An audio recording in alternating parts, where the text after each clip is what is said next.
menunggu hadirnya CCTV online di Kabupaten Pangandaran.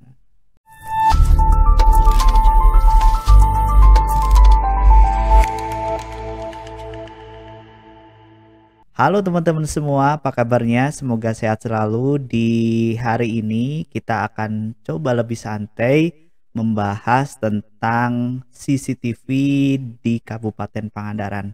Seperti kita tahu saat ini, yang saya tahu di Pangandaran ini belum ada CCTV yang diakses secara publik. Artinya kalau kita lihat di beberapa kabupaten kota yang lain itu sudah ada yang menggunakan yang namanya ATCS atau Area Traffic Control System. Biasanya ini dimiliki oleh Dishub ya, Dinas Perhubungan. Namun demikian, saya lihat di beberapa kota yang lainnya, ini ada juga yang dimiliki oleh Dinas Pariwisata ternyata untuk mengontrol beberapa tempat wisata, termasuk juga ada yang dimiliki oleh Dinas Kominfo ya, Dinas Komunikasi dan Informatika. Nah, di Pangandaran sendiri harusnya bisa dimiliki oleh Dishub karena Dishubnya sudah ada dan Kominfonya juga udah ada. Tetapi kalau kita lihat websitenya memang sepertinya banyak sekali faktor yang mempengaruhi kenapa di Pangandaran ini belum ada CCTV yang bisa diakses secara publik. Saya sempat meminta salah satu tim saya untuk menghubungi Kepala Desa Pangandaran. Katanya di Desa Pangandaran sudah ada beberapa CCTV dari Smart Village. Sayangnya waktu ditanya katanya harus menghubungi operator dan sampai hari ini saya belum mendapatkan update terbaru tentang keberadaan beberapa titik CCTV di Pangandaran. Memang CCTV di akhir-akhir ini sangat dibutuhkan sekali khususnya untuk monitoring apalagi beberapa hal yang berhubungan dengan kriminalitas itu bisa dilihat dari rekaman CCTV. Tetapi mungkin ATCS ini fungsinya sedikit berbeda. Selain memberikan informasi yang lengkap tentang kondisi saat ini kepada masyarakat secara umum, ATCS ini sebetulnya bisa digunakan untuk kepentingan kepolisian, kepentingan Dishub untuk mengatur lalu lintas. Nah, memang di Pangandaran kalau kita lihat traffic ini kan masih sangat kecil. Hanya di waktu-waktu tertentu saja, misalkan di weekend, di long weekend, atau di hari-hari besar keagamaan atau hari-hari besar libur nasional yang membuat Pangandaran semakin padat begitu ya.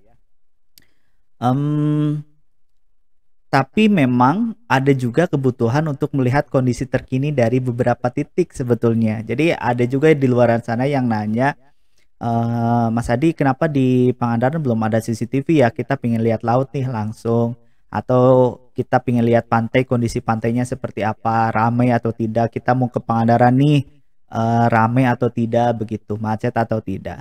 Nah, memang perlu dana besar untuk menyelenggarakan CCTV ini dan biasanya menjadi bagian kecil dari sebuah sistem smart city ya. Jadi smart city memang salah satu elemen yang ada di dalamnya biasanya ada CCTV sebagai live control system. Nah, di luar beberapa sistem yang memang harus terintegrasi. Nah, yang jadi pertanyaan teknisnya seperti apa?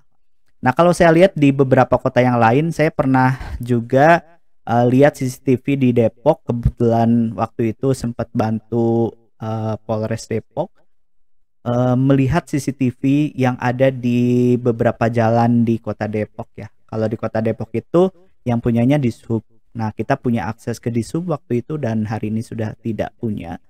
Jadi kita bisa lihat dapat akses ke semacam apa ya, surveillance-nya untuk melihat beberapa CCTV. Nah, sayangnya kalau kita akses secara langsung ke CCTV ini tentu membutuhkan bandwidth yang besar.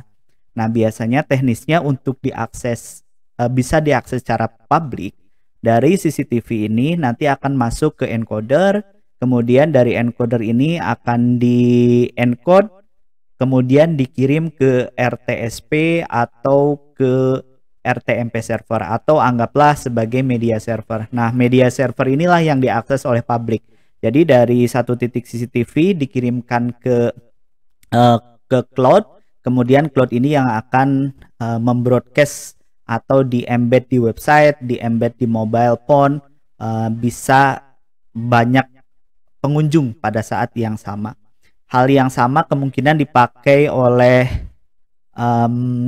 lewat mana.com itu punyanya detik.com, walaupun kerjasama dengan Dishub ya. Jadi kalau kita lihat, bukan Dishub, Kementerian Perhubungan berarti, Kemenhub, dengan Kemenhub yang memang mempunyai beberapa titik di nasional, khususnya di Pulau Jawa. Jadi kalau kita lihat ada CCTV Kemenhub itu, kita bisa lihat beberapa terminal besar kayak Tegal, kemudian kita juga bisa lihat kalau di Pangandaran ada di Kalipucang itu ada kalau nggak salah.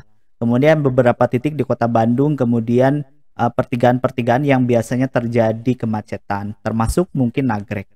Nah, balik lagi ke Pangandaran. Nah, kalau di Pangandaran itu saya lihat CCTV tidak hanya untuk mengontrol lalu lintas saja, tetapi ada kepentingan lain yang bisa kita gunakan. Dan saya sempat menghitung kebutuhan CCTV untuk yang bisa diakses publik ya. Tentunya nanti harus dikondisikan seperti apa, apakah nanti bisa diakses secara publik semuanya atau tidak. Tetapi saya menghitung setidaknya ada 20 titik ya, ada 20 titik yang harusnya sudah dipasang CCTV. Yang pertama pastinya Bundaran Marlin ya, Bundaran ikan Marlin depan Masjid Istiqomah. Ini fungsinya untuk melihat kondisi aktual dari lalu lintas yang ada di situ. Nah, biasanya titik Bundaran Marlin ini biasanya menjadi tolak ukur apakah di Pangandaran ini sedang macet atau tidak begitu.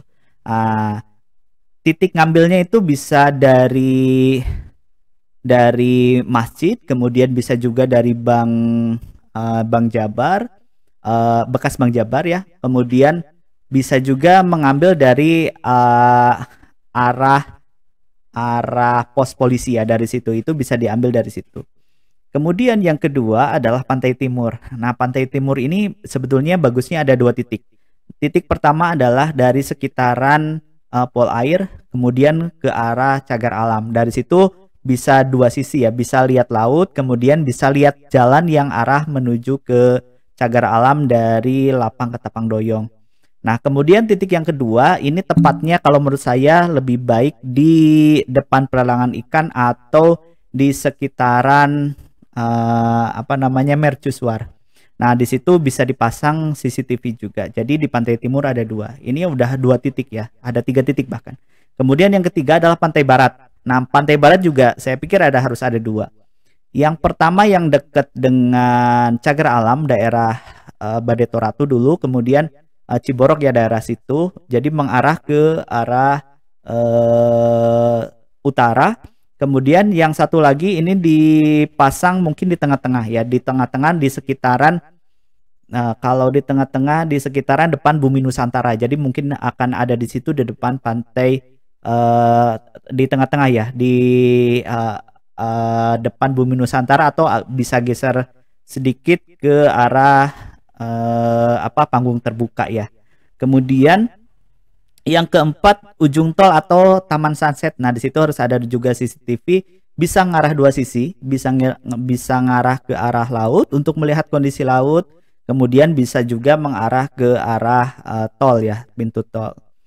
Kemudian yang selanjutnya ada nomor 5 nih, saya mencatatnya ada pintu utama masuk Pantai Pangandaran ya. Jadi di lewat pintu utama itu setelah masjid, kemudian pintu utama atau pintu 1, di situ ada CCTV untuk melihat bagaimana kepadatan kendaraan yang masuk ke arah pantai. Kemudian Pelabuhan Cikidang. Ini Pelabuhan Cikidang itu pelabuhannya. Jadi untuk melihat kondisi air, kemudian kondisi ombak, juga bisa dipasang 2 sisi, bisa ke arah lautnya. Jadi mungkin laut akan ke arah timur sedikit atau ke arah sebaliknya. Ke arah sebaliknya nanti akan punya capture juga bagaimana kondisi jembatan merah yang terbaru. Kemudian ada Pantai Batu Hiu. Nah, Pantai Batu Hiu ngambilnya bisa dari arah ke Bukit Batu Hiunya atau dari arah lain. Kemudian yang kedelapan, ini yang harus ada CCTV-nya menurut saya ada di Batu Karas. Ya, di Batu Karas bisa kondisi pantai, bisa juga kondisi jalan. Ya, jadi bisa kondisi pantai atau bisa kondisi jalan. Nah, baiknya memang CCTV-nya ini yang bisa pakai pemutar ya, pakai pemutar, jadi bisa digeser-geser begitu. Nah, teknologi sekarang sudah sangat memungkinkan itu dan bisa di remote by system. Kemudian apalagi ya yang diperlukan itu dermaga utama Grand Canyon. Jadi biasanya kepadatan Grand Canyon itu kita bisa kontrol juga. Masyarakat bisa lihat juga bagaimana kepadatan Grand Canyon dari CCTV. Kemudian pintu air Grand Canyon. Pintu air Grand Canyon saya sering sekali mendapatkan update dari teman-teman komunitas pariwisata. Kondisi air Grand Canyon, ketinggiannya berapa, apakah aman untuk berwisata ke Grand Canyon atau tidak, termasuk warna air ya. Warna air biasanya misalkan 2-3 hari setelah hujan besar itu biasanya warna airnya masih agak sedikit coklat gitu ya. Nah, bagaimana kelihatan dari CCTV kondisi air seperti apa termasuk ketinggiannya. Kemudian di Citumang juga ini sebetulnya perlu, cuma saya agak bingung nanti internetnya karena biasanya setahu saya kurang bagus di situ. Di Citumang bisa di Citumang atas atau yang bawah ya, yang bagian bawahnya aja. Itu bisa dipasang di situ. Kemudian Pantai Karapiak, ini Pantai Karapiak juga perlu untuk melihat kondisi air juga kondisi pengunjung yang ada di Pantai Karapiak. Kemudian yang nomor 13 ini di alun-alun Parigi ya, tepatnya mungkin di area komplek perkantoran ya. Di situ titiknya bisa diambil dari beberapa titik ya. Di situ itu bisa juga dipasang CCTV untuk melihat gambaran traffic lalu lintas yang menuju ke Cigugur ke sana, kemudian untuk yang menuju ke daerah Cijulang dan Cimerak. Kemudian di Terminal Pangandaran. Nah, di Terminal Pangandaran ini bisa di tengah-tengah, yang ngambilnya bisa dari depan BNI. Jadi kalau dari depan BNI itu bisa lihat ke arah Jalan Merdeka atau ke arah terminalnya. Nah, atau di Taman Pesona di depan. Nah, di arah sebaliknya berarti lihat ke Taman Pesona, kemudian lihatnya ke Terminal Pangandaran. Bisa di situ titiknya. Kemudian yang ke-15 ini CCTV yang perlu dipasang, saya pikir adalah di Pertigaan Kalipucang. Nah, Pertigaan Kalipucang yang menuju ke Sidarja dan Cilacap ya, ke sana. Jadi pertigaan itu biasanya terjadi kemacetan kalau sedang ramai begitu, atau di kondisi-kondisi tertentu ini bisa dilihat trafficnya seperti apa. Kemudian Pasar Padaherang. Ini Pasar Padaherang mungkin ada di titik-titik yang dekat dengan agen bus Budiman. Di situ bisa, karena ada pertigaan juga di situ, itu bisa dipasang di situ, atau di pasarnya, di Pasar Padaherang juga bisa. Itu ada pertigaan juga. Kemudian yang ke-17 Pelabuhan Bojong Salawe. Jadi selain di Cikidang tadi, di Pelabuhan Bojong Salawe juga bisa dipasang CCTV untuk melihat kondisi terkini dari pelabuhan, termasuk mungkin kalau kualitas CCTV-nya bagus bisa lihat kondisi ombak dan air begitu ya. Kemudian 18 ada Pantai Madasari. Walaupun ini hanya untuk capture bagaimana kunjungan, kemudian capture pemandangan terkini dari Pantai Madasari. Kemudian yang ke-19 ini Pertigaan Pintu Cikidang. Nah, ini sering terjadi macet nih sekarang karena ada jembatan yang untuk masuk ke arah Pantai Timur. Nah, itu harus ada CCTV juga di situ.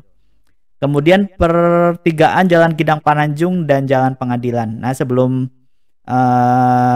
bekas bioskop Nanjung, di situ ada pertigaan juga. Nah, di situ juga baiknya ada CCTV yang berada di tengah-tengah kota Pangandaran ya. Jadi di situ posisinya. Kemudian Bundaran Bagolo berarti di masjid depan Masjid Al Jabar ya. Di situ bisa dipasang CCTV untuk melihat kondisi terkini lalu lintas. Nah, di situ biasanya terjadi kemacetan ketika padat ya, terjadi kepadatan. Ada yang sholat, kemudian di situ juga depannya ada rest area. Terkadang kalau terjadi penyekatan juga terjadi di situ. Jadi bisa lihat CCTV. Kemudian yang terakhir ini saya lihatnya adalah perempatan Cikembulan. Nah, di depan Masjid Cikembulan yang ke arah Sidamuli dan Pajaten, yang satu arah ke arah Pantai Pamugaran. Nah, di situ harus ada juga CCTV. Jadi memang CCTV ini titiknya banyak sekali yang harus dipasang, tetapi yang terpenting buat wisatawan semua ini ingin tahu kondisi pantai. Waktu sekitar tahun 2018 atau 2017-2018 ada program dari Telkomsel. Waktu itu kalau nggak salah Telkomsel Jelajah Nusantara, seingat saya seperti itu. Nah, ada salah satu titik yang kita bisa melihat kondisi ujung tol Pangandaran yang saat ini menjadi Taman Sunset ya. Nah, di situ dipasang dari salah satu hotel ke arah selatan ya, ke arah selatan. Jadi bisa lihat cagar alam, kemudian lihat mobil-mobil yang menuju keluar Pangandaran, itu bisa lihat dari CCTV. Memang titiknya sangat tinggi sekali, memang sangat tinggi, dan kita bisa lihat live di website dan juga aplikasi Telkomsel seingat saya waktu itu.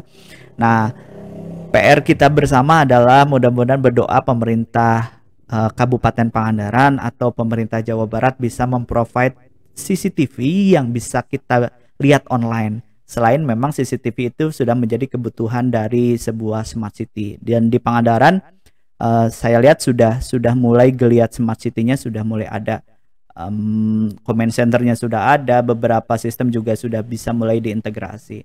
Namun demikian untuk kita yang ingin lihat pantai kayak gimana sih, mendung atau tidak, kondisi air seperti apa, atau hanya sekedar untuk melihat matahari terbit dan matahari terbenam, bisa dilihat live dari CCTV. Nah, ini luar biasa sekali kalau satu hari kita bisa melihat seperti itu di website atau di sebuah aplikasi. Teman-teman, kalau yang tahu Pangandaran mungkin bisa rekomendasikan titik mana saja yang menurut teman-teman diperlukan sebuah CCTV, dan kita berdoa mudah-mudahan pemerintah segera bisa memprovide CCTV segera, dan kita bisa lihat banyak titik di Pangandaran secara live dari CCTV. Terima kasih teman-teman, silahkan berkomentar yang merekomendasikan titik mana saja. Mudah-mudahan satu hari kita bisa melihat Pangandaran dari CCTV. Assalamualaikum warahmatullahi wabarakatuh.